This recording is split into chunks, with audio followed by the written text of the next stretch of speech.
प्रधानमंत्री जी, आप चुप क्यों हैं? आप कहां छुप गए हैं? आप बाहर आइए।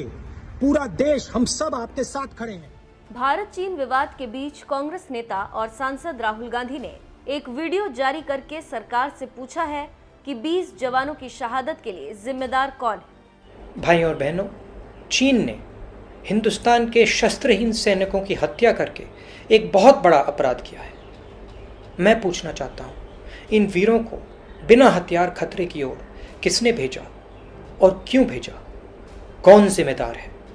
धन्यवाद। इसके पहले भी राहुल गांधी ने एक वीडियो पोस्ट किया था और पीएम मोदी को सामने आने के लिए बोला था और देश के सामने चीन और भारत की स्थिति को साफ करने के लिए कहा था।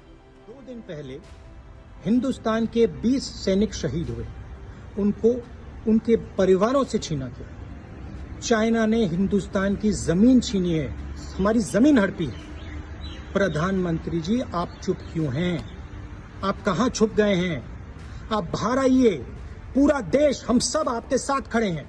एक साथ खड़ा हुआ है आपके साथ देश। बाहर आइए, देश को सच्चाई बताइए, डरिए मत। आपको बता दें कि गलवान घाटी में भारत और चीनी सैनिकों के बीच सोमवार रात को हिंसक झड़प हो गई थी, जिसमें 20 भारतीय सैनिक शहीद हो गए थे।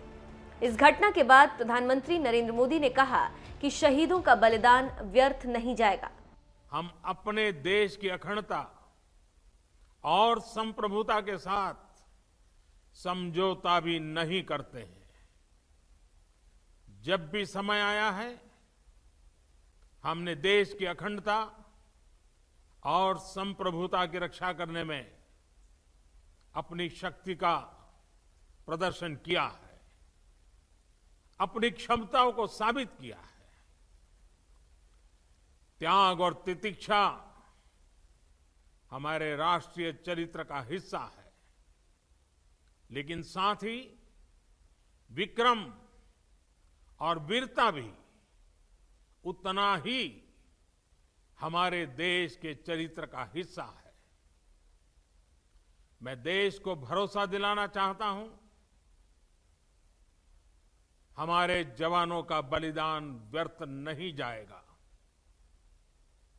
हमारे लिए भारत की अखंडता और संप्रभुता सर्वोच्च है और इसकी रक्षा करने से हमें कोई भी रोक नहीं सकता। आपको बता दें कि लद्दाख के गलवान घाटी में भारतीय और चीनी सेनाओं के बीच झड़प के मद्देनजर चीन के साथ लगी 3500 किलोमीटर की सीमा पर भारतीय थल सेना और वायु सेना को हाई अलर्ट कर दिया गया है। साथ ही भारतीय नौसेना को हिंद महासागर क्षेत्र में अपनी सतर्कता बढ़ा देने को कहा है।